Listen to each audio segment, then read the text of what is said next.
No, Omar Khadr was a thoughtful, passionate jihadist, meticulously trained in poisons, in reconnaissance, in bomb building. He was a translator for al-Qaeda who spoke 5 languages. He was a calm, collected terrorist who chose to stay behind to ambush a U.S. medic rather than to leave with women and children.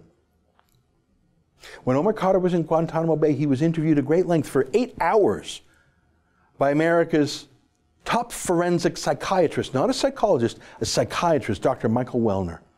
Dr. Wellner has worked on landmark cases ranging from Matthew Shepard to Andrea Yates to Elizabeth Smart. He's probably the best known forensic psychiatrist in America.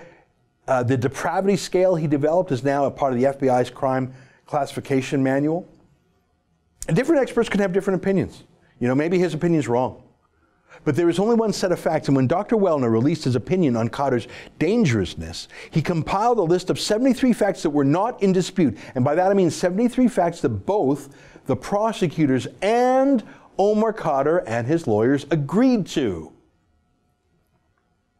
73 facts about Khadr's dangerousness. And that's his dangerousness after being captured, after being kept in Guantanamo Bay for years. This is not when he was 16. This is after. I'm just going to pick out a few at random. This is right before he was let go. These are factual reasons why Khadr remained dangerous the day he was released. Number 13 of 73. Khadr drew great esteem from his father being a senior al-Qaeda leader. That's not in dispute. See, Omar Khadr is part of a crime family like the Corleone family and the Godfather. Omar Khadr's father was a terrorist fundraiser and a friend of Osama bin Laden. That's why Omar Khadr is treated as such a hero in Guantanamo Bay by other prisoners. Here's reason number 16. Khadr would not acknowledge his father's illegal choices and actions. He still hasn't to this day. See, it's the family business.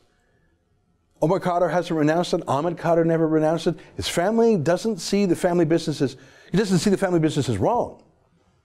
He sees himself as the surviving heir to take it over. He wants to take his father's place. Here's fact 20. Khadr bragged about killing an American soldier. He's not contrite. He's not contrite. He's never said, I'm sorry I did it. He's never said that. The most he has ever said is that he was sorry to the wife for hurting her feelings. He has never said he regrets killing the soldier, because he doesn't. In prison, he would tell guards when he was mad at them that the best day of his life was killing Christopher Spear. He's not ashamed of it. It's the thing in life he's most proud of. That's a Paul Bernardo level of depravity. Fact 22. Khadr instigated antagonism among the detainees towards U.S. personnel. So in Guantanamo Bay, he wasn't contrite. He was whipping up his fellow terrorists. See, in Guantanamo Bay, Omar Khadr made a decision to become an al-Qaeda leader, to rally other terrorists, to still resist the great Satan, even in prison. He was an aggressive, antagonistic enemy. Fact 27. Khadr was not open to any chaplain as a spiritual guide. Now, the Pentagon, it's a fool's errand, but they hire Muslim chaplains to go to Guantanamo Bay to reach out to the terrorists there to try and show them that there is a way to be a devout Muslim that is not violent. Yeah, good luck with that. Khadr refused to meet with that chaplain. He has his own extremist Islam that he has never given up. In fact, he became more devout than ever in Guantanamo Bay. He memorized the entire Quran, and he led other prisoners in prayer, even though he was the youngest, because he was the most famous. He was a family friend of Osama bin Laden. His father was al-Qaeda. He was a terrorist leader. Fact 39. Psychological testing reflects Khadr as angry and manipulative. Oh, you don't say. See, of course it does, not just in prison, but from prison. He treats the CBC and the Toronto Star's pawns on a chessboard as al-Qaeda assets. Of course, they are willing pawns. Of course, you saw that Cochrane fellow from the CBC. He couldn't rush to do al-Qaeda's bidding fast enough. Khadr's a master manipulator, just like his father was, and just like his family still are. Fact 40. Khadr has an established international network of terrorist contacts. Of course he does. He spent 10 years making deep friendships with hundreds of other terrorists at Guantanamo Bay, many of whom are now out of prison and returning to a life of murder and mayhem. They are Khadr's network, ready to work with him on the outside, and he just applied to go to Saudi Arabia. Fact 43, Khadr's father and brother have a history of repatriation in Canada without being held accountable for terrorist activity. See, that's the thing.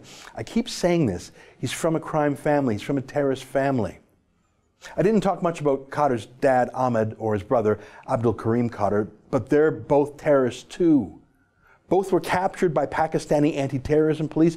Both were allowed to come back to Canada, like Omar Khadr did. And both just continued their jihad from Canadian soil.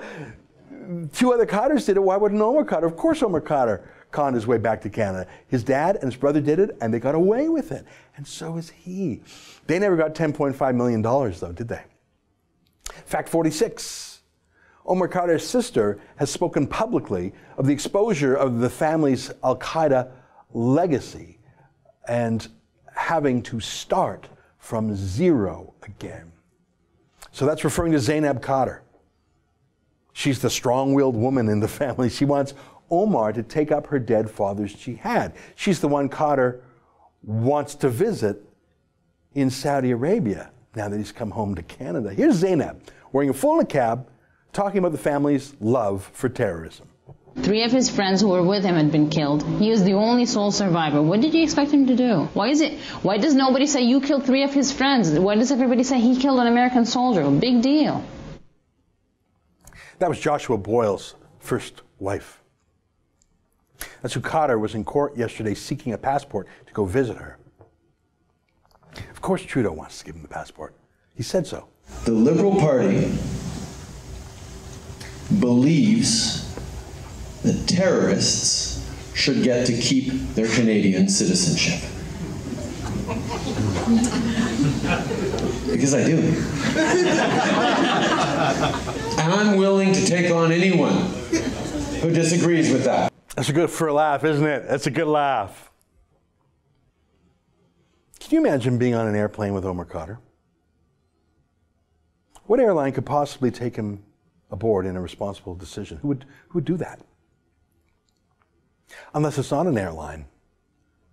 Unless Justin Trudeau himself is letting Khadr ride on a Canadian government jet. Isn't that funny? A little terrorist boy who gets to fly on a Canadian government jet. That's an excerpt from my daily show, the Ezra Levant Show, weekdays at 8 p.m. Eastern. Every day I do a monologue, interview a guest, and read my fan mail and my hate mail. To subscribe, go to therebel.media/shows.